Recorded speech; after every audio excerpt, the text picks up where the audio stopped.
Good morning, students. Myself, Dr. Manoj Kumar Pandey, Department of Zoology, Ganga Singh College, Chhapra. First of all, the topic of current discussion is transportation of gases, which is an important segment of BSc Part 1 Zoology Honors.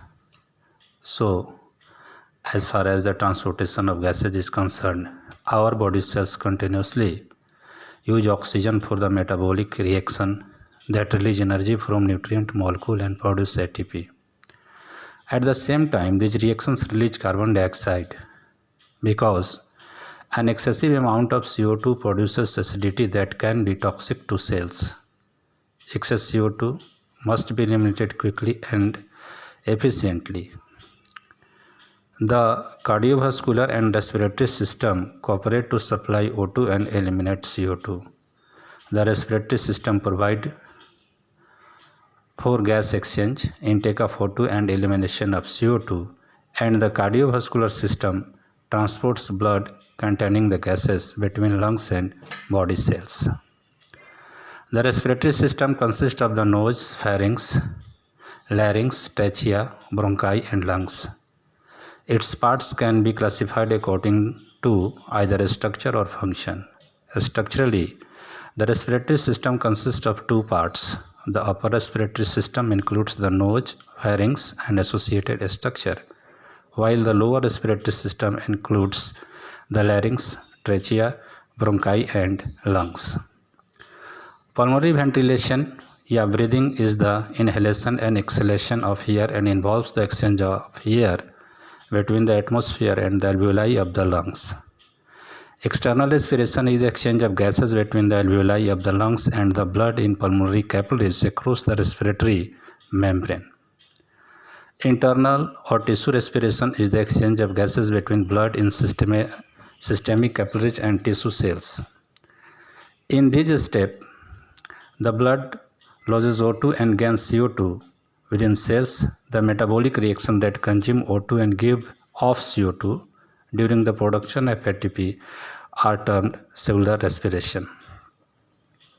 In pulmonary ventilation, air flow between the atmosphere and the alveoli of the lungs because of alternating pressure differences created by contraction and relaxation of respiratory muscles. Inhalation breathing is called inhalation, that is inspiration. Just before each inhalation, the air pressure inside the lung is equal to the air pressure of the atmosphere, which at sea level is about 760 millimeters of mercury. In unit, it is mmHg, 1 atmosphere. For air to flow into the lungs, the pressure inside the alveoli must become lower than the atmospheric pressure. What is pressure? The pressure of a gas in a closed container is inversely proportional to the volume of the container.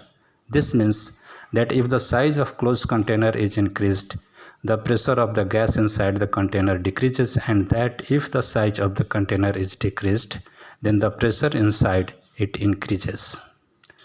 What is lung volume? Here, the lung volume, the pressure of a gas varies inversely with volume. Differences in pressure caused by changes in lung volume force air into our lungs when we inhale and out when we exhale. For inhalation to occur, the lungs must expand, which increases lung volume and thus decreases the pressure in the lungs to below atmospheric pressure. The first step in expanding the lungs during normal quiet inhalation involves contraction of the main muscles of inhalation.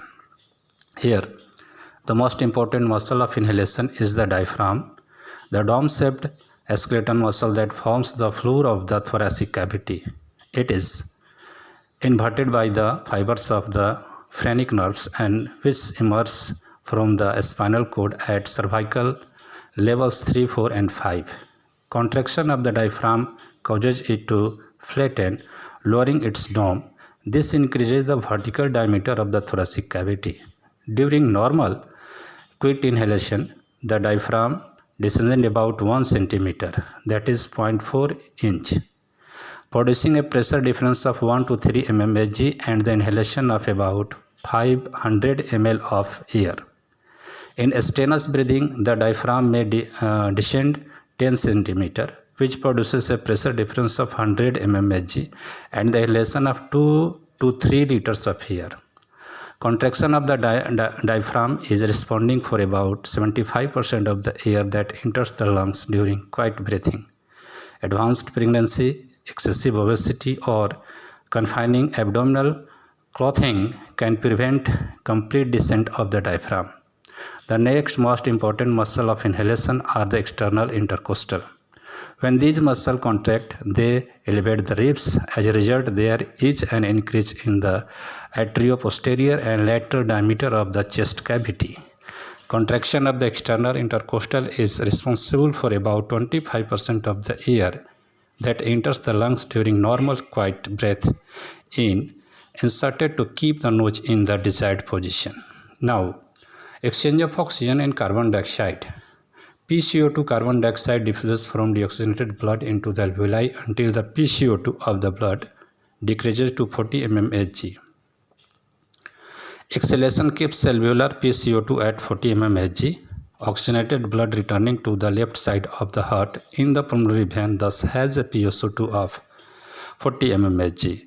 The number of capillaries near alveoli in the lungs is very large. Hence, and blood flows slowly enough through these capillaries that it picks up a maximum amount of O2. During vigorous exercise, when cardiac output is increased, blood flow more rapidly through both the systemic and pulmonary circulation. As a result, blood's transit time in the PO2 of blood in the pulmonary veins normally reaches 100 mmHg. Now, hemoglobin and O2 relationship. As O2 leaves the bloodstream, oxygenated blood is converted into deoxygenated blood. Unlike external respiration, which occurs only in the lungs, internal respiration occurs in tissue throughout the body. The PO2 of blood pumped into systemic capillaries is higher, that is 100 mmHg, than the PO2 in tissue cells, that is 40 mmHg at rest, because the cells constantly use O2 to produce ATP. Due to this pressure difference, oxygen diffuses out of the capillaries into tissue cell and blood PO2 drops to 40 mmHg by the time of blood exits systemic capillary, while O2 diffuses from the systemic capillaries into tissue cells. CO2 diffuses in the opposite direction. CO2 movement. As a result, CO2 diffuses from tissue cells through interstitial fluid into systemic capillary until the PCO2 in the blood increases to 45 mmHg. Here, the deoxygenated blood then returns to the heart and is pumped to the lungs for another cycle of external respiration. In a person at rest, tissue cells on average need only 25% of the available O2 in oxygenated blood. Despite its name, deoxygenated blood retains 75% of its O2 content. During exercise, more O2 diffuses from the blood into metabolically active cells, such as contracting skeletal muscles fibers. Active cells use more O2 for ATP production, causing the O2 content of deoxygenated blood to drop below 75%. The rate of pulmonary and systemic gas exchange depends on several factors. What is partial pressure difference? Partial pressure difference of the gas alveolar PO2 must be higher than blood PO2 for oxygen to diffuse from alveolar air into the blood. The rate of diffusion is faster when the difference between PO2 in alveolar air and pulmonary capillary blood is larger. Diffusion is slower when the difference is smaller. The difference between PO2 and PCO2 in alveolar tissue. Transport of oxygen and carbon dioxide. Oxygen transport. Oxygen doesn't dissolve easily in water, so only about 1.5% of inhaled O2 is dissolved in blood plasma, which is mostly water. About 98.5% of blood O2 is bound to hemoglobin in red blood cell. Each 100 ml of oxygenated blood contains. The heme portion of hemoglobin contains 4 atoms of iron, each capable of binding to a molecule of O2. Oxygen and hemoglobin bind in an easily irreversible reaction to form oxyhemoglobin. Here, the 98.5% of the O2 that is bound to hemoglobin is trapped inside RBC, so only the dissolved O2 can diffuse out of tissue capillary into tissue cells. Thus, it is important to understand the factors that promote O2 binding to and dissociation from hemoglobin. The relationship between hemoglobin and oxygen partial pressure, the most important factor that determined how much O2 binds to hemoglobin, is the PO2. The higher the PO2, the more O2 combines with hemoglobin. When reduced hemoglobin is completely converted to oxyhemoglobin, the hemoglobin is said to be fully saturated. When hemoglobin consists of a mixture of hemoglobin, HbO2, it is partially saturated. The percent saturation of hemoglobin expresses the average saturation of hemoglobin with oxygen. For instance, if each hemoglobin molecule has bound to O2 molecule, then the hemoglobin is 50% saturated because each hemoglobin can bind to a maximum of 4 O2. Note that when the PO2 is high, hemoglobin binds with large amount of O2 and is almost 100% saturated. When PO2 is low, hemoglobin is only partially saturated. In other words, the greater the PO2, the more O2 will bind to hemoglobin until all the available hemoglobin molecules are saturated. Then PO2, when the PO2 is between 60 and 100 mmHg, hemoglobin is 90% or more saturated with O2. Thus, blood picks up a nearly full load of O2 from the lungs even when the PO2 of alveolar is as low as 60 mmHg.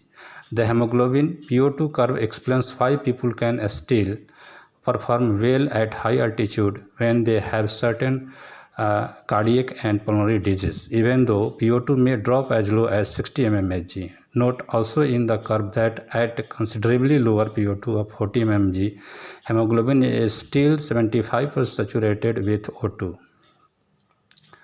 Dissolved CO2. Dissolved CO2, the smallest percentage, about 7%, is dissolved in plasma. Upon reaching the lungs, it diffuses into alveolar air and is exhaled. Carbamino compounds. Somewhat higher percentage, about 23%, combine with the amino groups of amino acid and proteins in blood to form carbamino compounds. Because the most prevalent protein in blood is hemoglobin inside the red blood cell, most of the CO2 transported in this manner is bound to hemoglobin. The main CO2 binding sites are the terminal amino acid in the 2 alpha and 2 beta globin chains. Hemoglobin that has bound CO2 is termed carbamino hemoglobin. Now, the karma hemoglobin, the formation of karma hemoglobin is greatly influenced by PaCO2. For example, in tissue capillary, PaCO2 is relatively high, which promote formation of carbamino hemoglobin, but in pulmonary capillaries, PaCO2 is relatively low and the CO2 readily splits apart from globin and enters the alveoli by diffusion. Chloride shift. Thus, as blood picks up CO2, bicarbonate accumulates inside RBC. Some bicarbonate moves out into the blood plasma down its concentration gradient.